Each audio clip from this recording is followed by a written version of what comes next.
handling nursing home cases in rural jurisdictions. Stick around.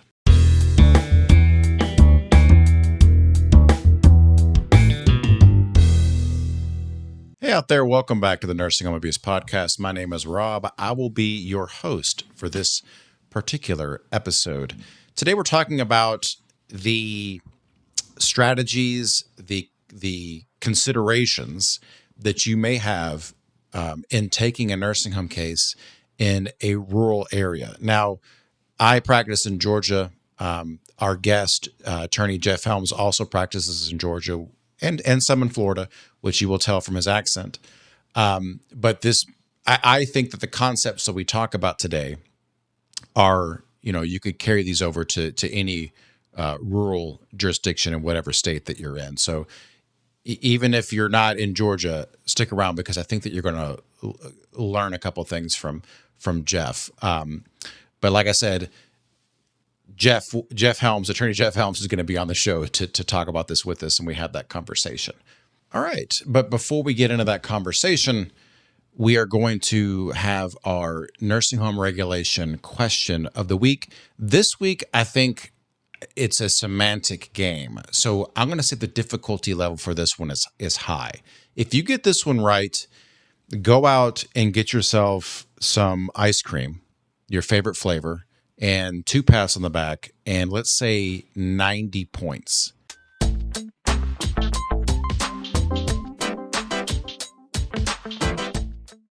Under 42 USC 483.10J4II, the nursing home is required to identify the following person to oversee the process of accepting resident complaints. Is it A, the quality control officer, B, the complaint liaison, or C, grievance official?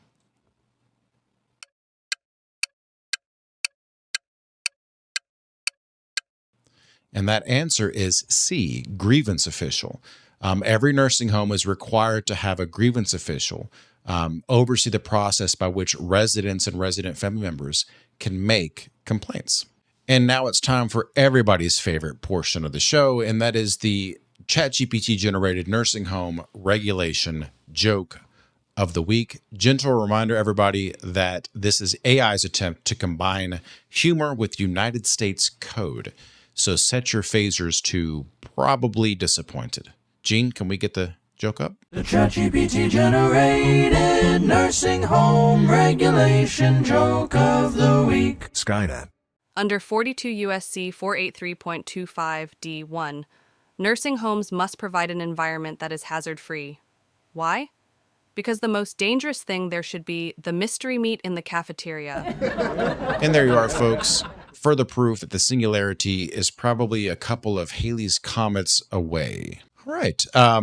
Let's now get into the meat and potatoes of the episode, but I guess maybe this episode would be more appropriate to say the sausage, gravy, and biscuits of the episode. Today we're talking with Jeff Helms. And I always say there's a drinking game for the Nursing Home Abuse Podcast. One of the triggers to drink is me mentioning who's on the Mount Rushmore of nursing home trial attorneys in the state of Georgia. And this gentleman, Jeff Helms, is definitely on it. Jeff Helms is a dedicated attorney at the Helms Law Firm in Homerville, Georgia, a double dog from the University of Georgia, which he got his bachelor's summa cum laude in 1983, and his JD from there in 1986, which makes him a double dog for everybody out there that's outside of Georgia, or maybe that's self-explanatory. Jeff specializes in nursing home abuse, medical malpractice, and personal injury cases. He's a fellow of the American College of Trial Lawyers and has been recognized as a Georgia super lawyer. Outside of work, Jeff is active in the United Methodist Church and supports local scouting. And we are so happy to have Jeff on the show. With that, Jeff, welcome to the show. Great, Rob. Thanks. It's an honor to be here. I appreciate it. I'm looking forward to it. No problem. I don't know. Honor might be a stretch, but we'll see what we can do. You look like a lawyer, and I don't because it's Fridays down here. That's true. I am recording this on a Friday, but yeah. I don't know. I always suit up And then if just depending on what people are like, some people are in t-shirts and they're like, Rob, I can't do this. And I'll just take my tie off or my jacket off, but we're all good.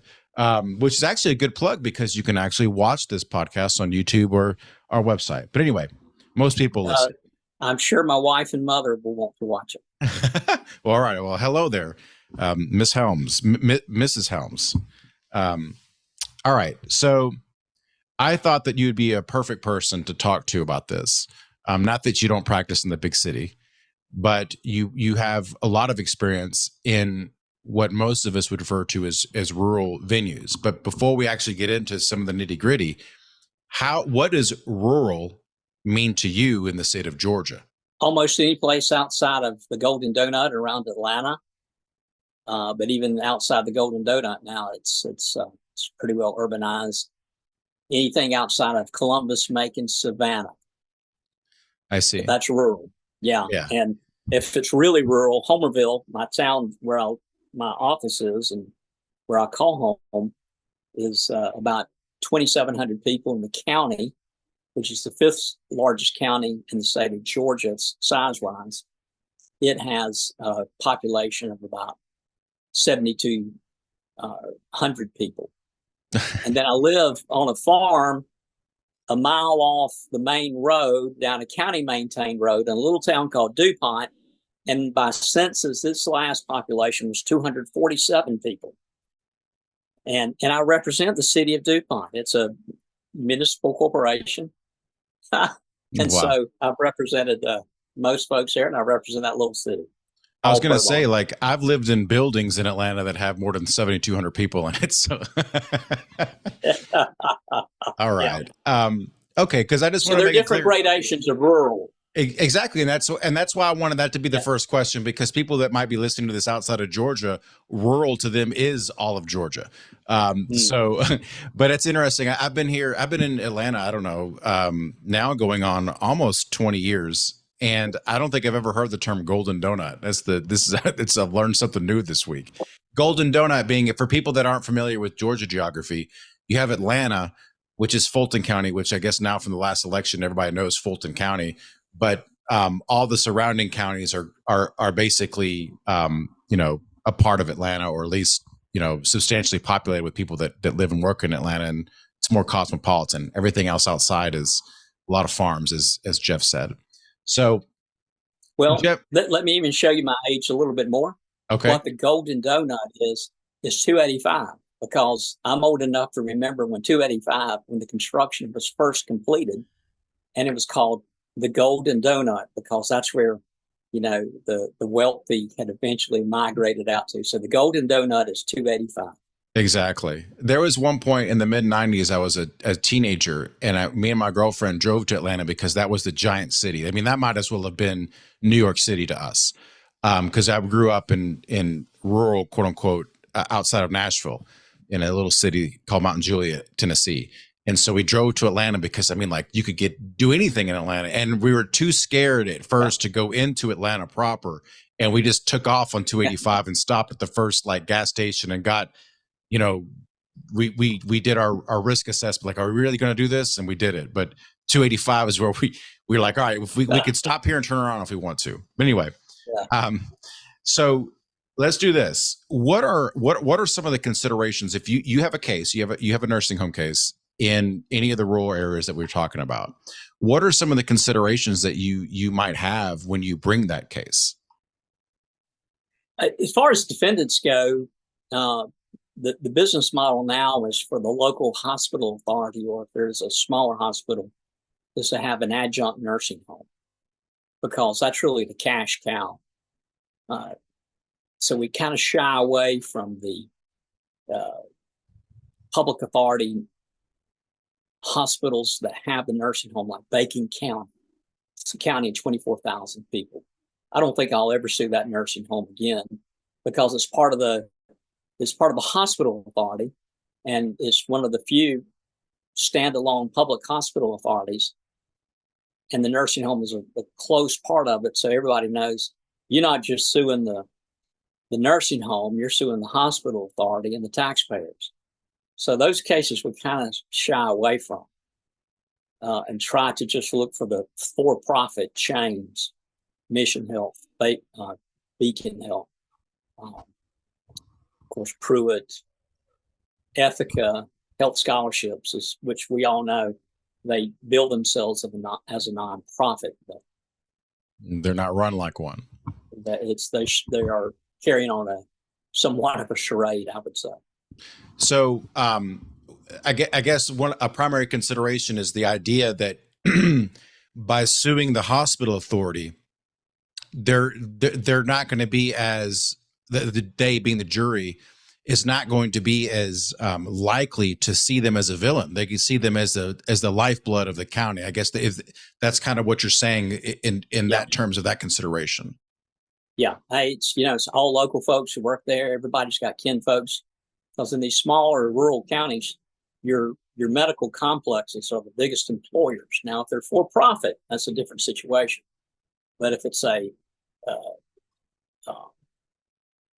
adjunct to the public hospital authority, then that's everybody's, to a large extent. The school system, the hospital authority, those are bread and butter for a lot of folks, and so you just have to shy away from those unless it's something unusual.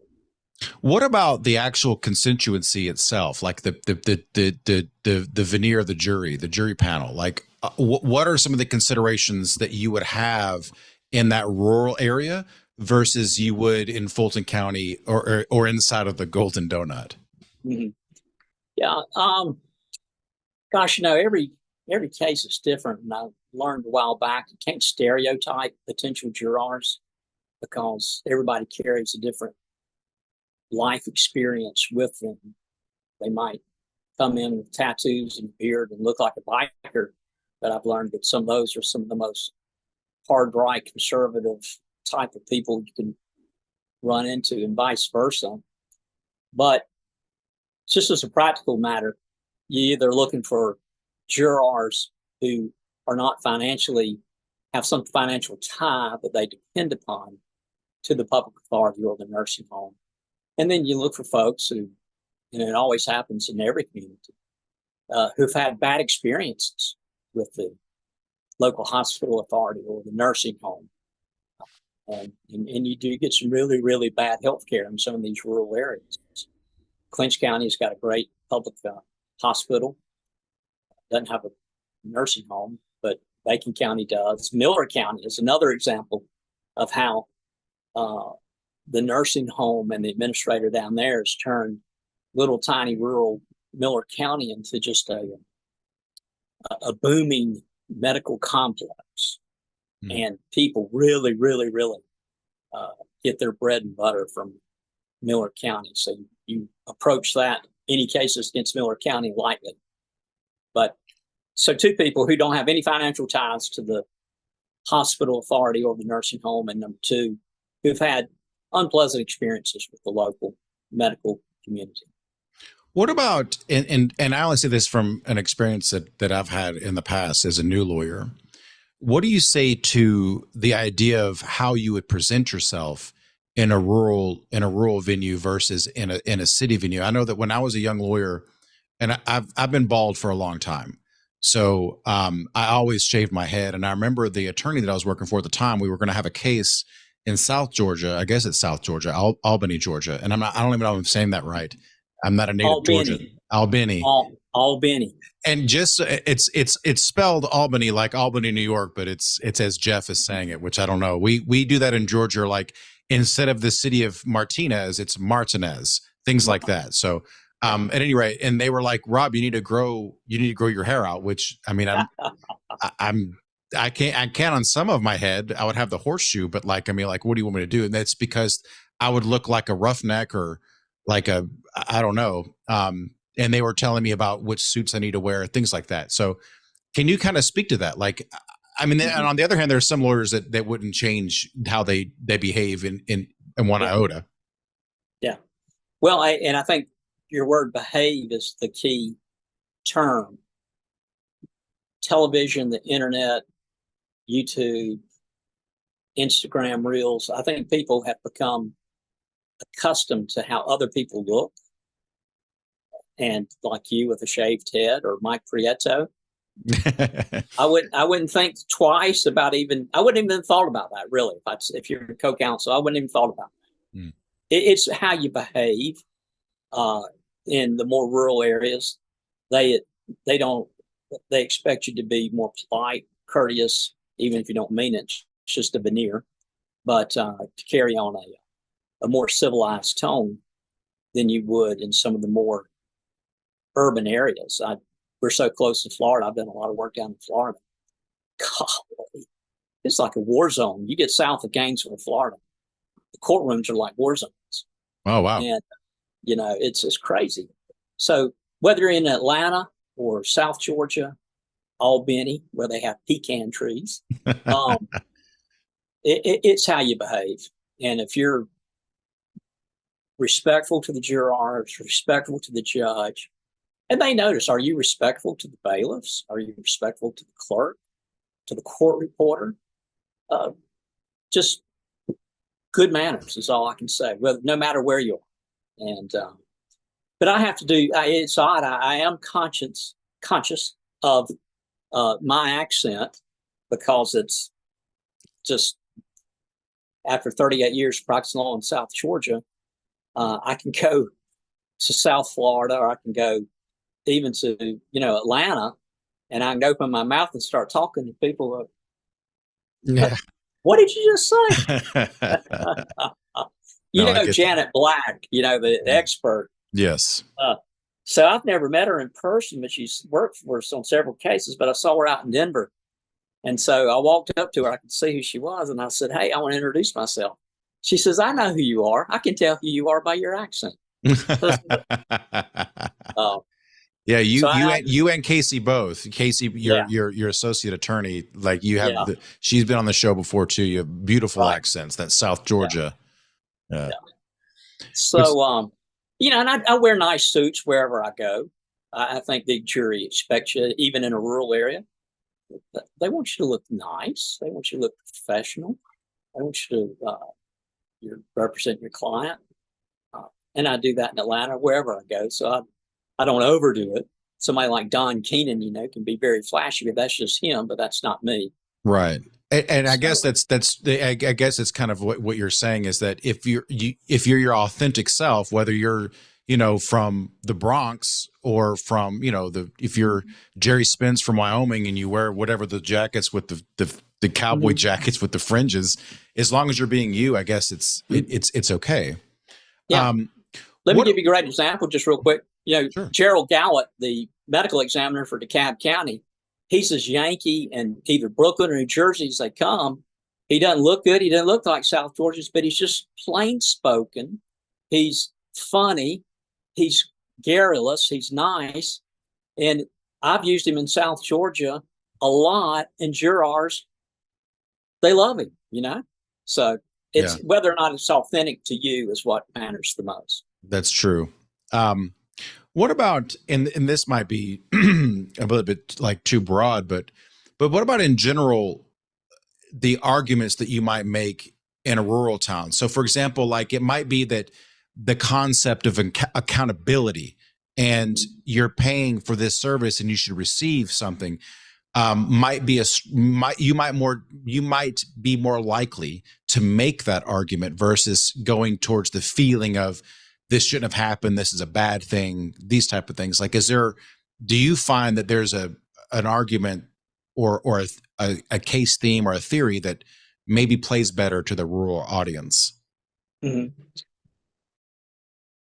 Uh, Again, I not really. I think it cuts across all spectrums of geography. It's that how you treat your loved ones in a nursing home is pretty much the same in Noonan, Georgia, or Douglasville, or Atlanta, as it is in Thomasville, or Moultrie, or Valdosta. It's and I'm talking about in the context of nursing homes mainly, so that you have a great responsibility if you're going to take these people in and take either taxpayer money or private pay. You got to take care of, and that's just what we all expect. And just about everybody on the jury has a loved one who is in that in some part of the spectrum between independent living to memory care lockdown or hospice, somewhere along that, they've got a loved one that's there. And so it resonates. So yeah, until you've been there, I want my loved one to be treated with civility and respect and dignity. So again, it's different in criminal cases. I don't do any more criminal cases, but what you always look for in criminal cases, as Bobby Lee Cook, the famous criminal defense attorney, used to say when he would go in and defend a murder trial, he said he'd go around the community, and he practiced a lot in rural areas. He would try to find out, and his question was, well, did the son of a bitch deserve to be killed? And if so, did the right person do it? Right. Well said. We're still a violent society down here in rural Georgia, and everybody's got a gun. Multiple guns. Yeah. What do you say to the idea of local counsel? Like, so if you're an attorney in Atlanta and you've got a case in Albany, does it matter? Like, I mean, if we're talking about authenticity, we're talking about manners. If you have those things, what's your take on that? Like, should we still hire somebody to that's local? Absolutely. I'm a firm believer in that. We almost always have local counsel, unless it's an area like Coffee County, Bacon County, Ware County, Lowndes County. I always feel like I'm local, and I practically am, because a lot of folks know of my firm or know my wife. She's been a prosecutor in this area forever. But any other, like Chatham County, I wouldn't dream of going to some counties, a lot of counties, without local counsel. I think it's very, very important. They know the courthouse staff, they know the clerk, they know the bailiffs, they know the judge's secretary.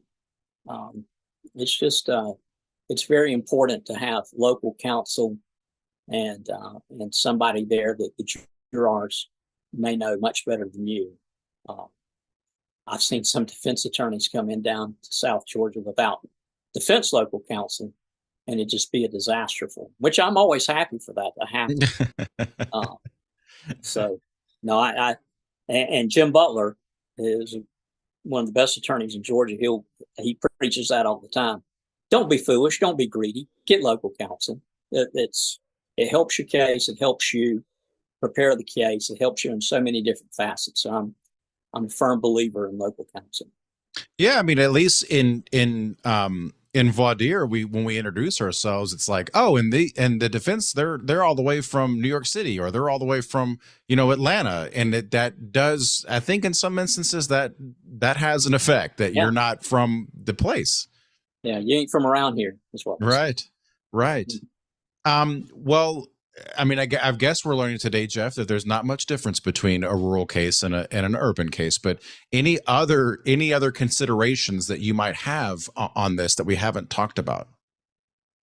Well, where I do think there is a huge difference between urban and rural deals with verdict size. You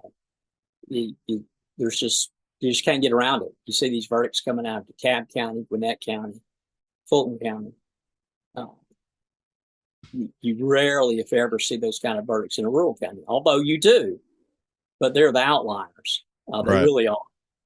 Unless you have some truly remarkable or important factor, such as in a death case, a tremendously great family or family member who is a very productive member of society. I think rural counties jurors do respond to that, but it's got to be an unusual case. And that's where you see, like in Franklin County, Dennis Cathy, who's been at it a long time, and his son, they got a $10 million verdict in a emergency room case. But I know Dennis pretty well, and I spoke to him, and it had some unusual facts in that case that really made the jury mad. But those are your outliers. Right. For the most part, verdicts are much more conservative outside of your more urban areas. Bibb County is a good area. It's got the highest per capita population of union workers of any place in the state, which I didn't know about until a few years back. Chatham County is a very unusual place, good place. Dougherty County is a great venue because Tommy Malone grew up there and kind of softened up the local populace to personal injury cases. Right. And then Lowndes County in Valdosta is turned out to be a very good venue. But you get outside of those counties, and then it can be tough slogging. You've got to have good clients, bad liability, and heat in the case to get the bigger verdict in a rural county. Whereas you go to the urban areas, then people are just used to big numbers. I guess in summation, that the golden donut has the sprinkles, and there are no sprinkles outside of that for the most part. It's be very rare that you get a sprinkle. The second thing is that Georgia has what, 200 counties? How many counties does Georgia have? 159 counties. That's right. Yeah. Anyway, and a bunch of little cities. Yeah. Yeah, exactly. And they're all different. Every county is so different from the other county. And I don't know if it's unique to Georgia. There are probably several states that are kind of like this, but I mean, you go from the mountains to, just the city to the coast. There's so many different types of people and different makeups of these counties. So anyway, well, Jeff, I really appreciate you coming on today and talking to us and sharing your knowledge with us. Well, Rob, it's been a pleasure. It's always a pleasure to work with you and see you professionally at meetings. Sorry you didn't make it to Denver, but look forward to our paths crossing again. Thank you so much. Well, y'all, I hope that you found this episode informative, educational, entertaining even. New episodes of the Nursing Home Abuse Podcast come out every Monday. They're available on YouTube or our website, nursinghomeabusepodcast.com. If you have any suggestions for topics that you would like for me to discuss, please let me know. If you have any ideas for guests that you would like for me to talk to, please let me know that as well. And with that, folks, we'll see you next time. Thanks for tuning in to the Nursing Home Abuse Podcast. Nothing said on this podcast, either by the host or the guest, should be construed as legal or medical advice, nor is intended to create an attorney-client relationship between the host or their guest and the listener. New episodes for now are available every other Monday on Spotify, Apple Podcasts, or on your favorite podcast app, as well as on YouTube and our website, nursinghomeabusepodcast.com. Again, that's nursinghomeabusepodcast.com. See you next time.